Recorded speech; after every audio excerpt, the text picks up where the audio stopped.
Assalamualaikum, ketemu kembali pada kelas pembelajaran kimia. Setelah beberapa waktu yang lalu, Ibu sudah bahas tentang hukum dasar yang pertama, yaitu hukum kekekalan massa. Kemudian hukum dasar yang kedua, yaitu hukum perbandingan tetap. Maka pada hari ini akan Ibu lanjutkan dengan hukum yang ketiga, yaitu hukum perbandingan berganda dari Dalton. Oke, kita mulai materinya. Hukum perbandingan berganda dikemukakan oleh John Dalton, diawali dari ditemukannya hukum perbandingan tetap yang dikemukakan oleh Proust, yang dikembangkan terus oleh para ilmuwan untuk unsur-unsur yang dapat membentuk lebih dari satu jenis senyawa. Salah satu ilmuwan tersebut adalah John Dalton. Dalton mengamati adanya suatu keteraturan yang terkait dengan perbandingan massa unsur-unsur dalam satu senyawa. Dalton melakukan percobaan dengan membandingkan massa unsur-unsur pada beberapa senyawa. Senyawa yang digunakannya adalah karbon monoksida CO dan karbon dioksida CO2. Dari perbandingan kedua senyawa dapat dilihat dari tabel. Diperoleh hasil yaitu senyawa CO, massa karbonnya 1,2 gram, massa oksigennya 1,6 gram. Sedangkan untuk senyawa CO2, massa karbonnya sama 1,2 gram, massa oksigennya di sini 3,2 gram.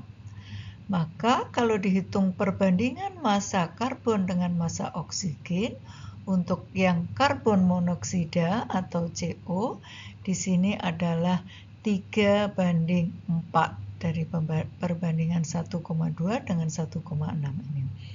Kemudian untuk senyawa CO2 ternyata di sini angka perbandingannya adalah 3:8. Nah, jika massa karbon di dalam senyawa CO dan CO2 sama, maka massa oksigen di dalamnya akan memenuhi perbandingan tertentu, angka tertentu. Perbandingan massa oksigen yang diperoleh oleh Dalton pada senyawa CO dan CO2 adalah 4:8. Jadi ini ya, 4:8 nih. 4 untuk CO, 8 untuk CO2, sehingga angka bandingnya adalah 4:8. Nah, dari hasil penelitiannya atau percobaannya, Dalton merumuskan hukumnya yang dikenal dengan hukum Dalton atau disebut juga dengan hukum perbandingan berganda, yang berbunyi jika dua jenis atom bergabung membentuk lebih dari satu senyawa, dan jika massa-massa salah satu unsur dalam senyawa-senyawanya tersebut sama, sedangkan massa-massa unsur lainnya berbeda, maka perbandingan massa unsur lainnya dalam senyawa-senyawa tersebut merupakan bilangan bulat dan sederhana. Nah, untuk lebih jelasnya, kita perhatikan contoh soalnya agar kalian lebih jelas ya. Oke, kita mulai dari contoh soal yang pertama. Unsur fosfor dan oksigen yang direaksikan membentuk dua jenis senyawa. Dalam 55 gram senyawa 1 terdapat 31 gram fosfor dan 71 gram senyawa 2 mengandung 40 gram oksigen. Apakah senyawa tersebut termasuk ke dalam hukum Dalton? Apakah memenuhi hukum Dalton atau hukum perbandingan berganda? Agar lebih mudah, maka kita buatkan tabel seperti ini. Senyawa 1, fosfornya 31 gram. Pada senyawa 2, oksigennya 41 gram. Di sini pada senyawa 1, massa senyawanya yang diperoleh adalah 55 gram dan pada senyawa 2 massa senyawanya adalah 71 gram. Nah, berapa oksigen di senyawa 1 dan berapa fosfor di senyawa 2 sehingga nanti apakah angkanya tersebut memenuhi hukum Dalton? Kita lihat di sini. Massa oksigen pada senyawa 1 berarti dihitung dengan cara massa senyawanya 55 dikurangi massa fosfor 31. Ingat tentang hukum kekekalan massa ya dari Lavoisier. Kemudian massa yang senyawa kedua yaitu massa senyawanya 71 gram dikurangi massa oksigennya 40 gram berarti massa fosfornya adalah 31 gram. Nah, maka perbandingan massa fosfor pada senyawa 1 dan 2 adalah 31 banding 31. Ini fosfor pada senyawa 2 ini adalah 31. Ya. Ini didapat dari perhitungan adalah 31. Nah, nih. Sehingga karena 31 banding 31, maka angka bandingnya adalah 1 banding 1. Sedangkan perbandingan oksigen pada senyawa 1 dan 2 adalah, tadi hasil perhitungannya oksigen pada senyawa 1 adalah 24. Nih. Maka angka bandingnya 24 dengan 40. Ini 40. Berarti angka bandingnya jika sama-sama kita bagi 8, angkanya menjadi lebih sederhana yaitu 3 banding 5. 24 dibagi 8 adalah 3 dan 40 dibagi 8 adalah 5. Maka angka bandingnya ini merupakan bilangan bulat dan sederhana. Berarti sesuai dengan hukum Dalton atau hukum perbandingan berganda. Lanjut ke soal nomor 2. Unsur X yang direaksikan dengan unsur Y dapat membentuk senyawa 1 dan senyawa 2. Senyawa 1 mengandung 30 gram unsur X dan 160 gram unsur Y. Sedangkan senyawa 2 90 gram X dan 240 gram unsur Y. Berapakah perbandingan massa unsur Y dan dalam senyawa 1 dan 2? Ya, kalau kita buatkan tabel seperti ini, senyawa 1 massa X-nya 30 gram, massa Y-nya 160 gram. Maka perbandingan massa X dan massa Y di sini berarti adalah 3 banding 16. Jadi sama-sama kita bagi 10 di sini ya.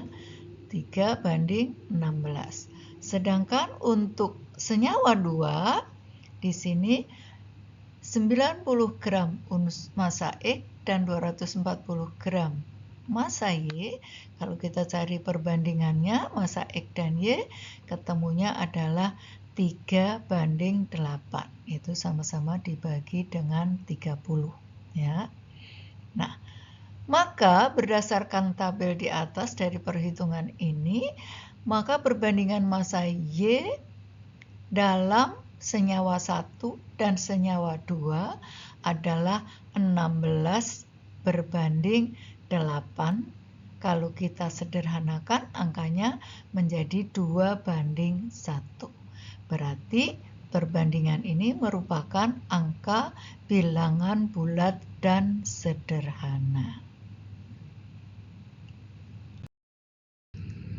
Oke, kita lanjut ke contoh yang ketiga.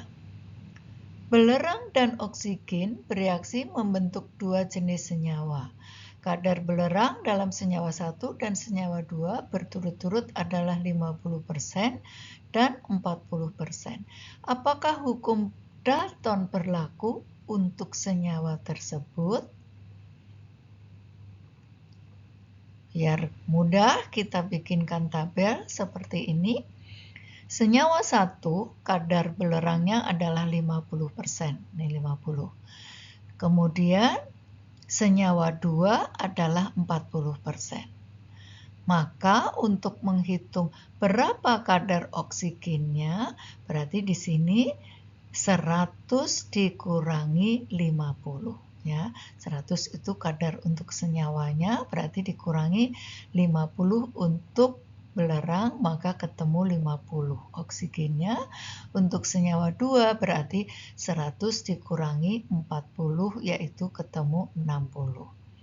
Maka kalau kita cari perbandingannya belerang dengan oksigen, berarti di sini adalah angka bandingnya 1 dibanding 1 untuk senyawa 1, ini 50, ini 50, berarti 1 banding 1. Untuk senyawa 2, 40 dengan 60, berarti 1 banding 1,5. Ya. Nah, dengan perbandingan massa berarti massa 1 banding 1 di sini, maka kita peroleh perbandingan massa belerangnya 1 banding 1, maka diperoleh perbandingan oksigennya pada senyawa 1 banding senyawa 2 adalah berarti massa oksigen senyawa 1 dibagi massa oksigen senyawa 2, berarti di sini 1 dibagi 1,5, itu kalau kita cari angka bulatnya menjadi perbandingannya 2 dibanding 3. Ya. Ternyata diperoleh angka perbandingan yaitu bilangan bulat dan sederhana, yaitu 2 banding 3. Berarti ini juga memenuhi hukum perbandingan berganda atau hukum Dalton. Oke, sudah 3 contoh soal dibahas, berarti sekarang ke latihan soal. Nah, ada latihan soal 1, 2, ini adalah soal uraian, dan satu lagi ada latihan soal pilihan ganda. Jadi ada 3 buah latihan soal, silahkan dicoba untuk dikerjakan. Mudah-mudahan paparan atau penjelasan materi dan pembahasan contoh soal bisa membantu kalian di dalam mengerjakan latihan soal. Demikian penjelasan dari hukum perbandingan berganda atau hukum Dalton. Mudah-mudahan video ini bisa membantu kalian di dalam belajar. Terima kasih. Assalamualaikum warahmatullahi wabarakatuh.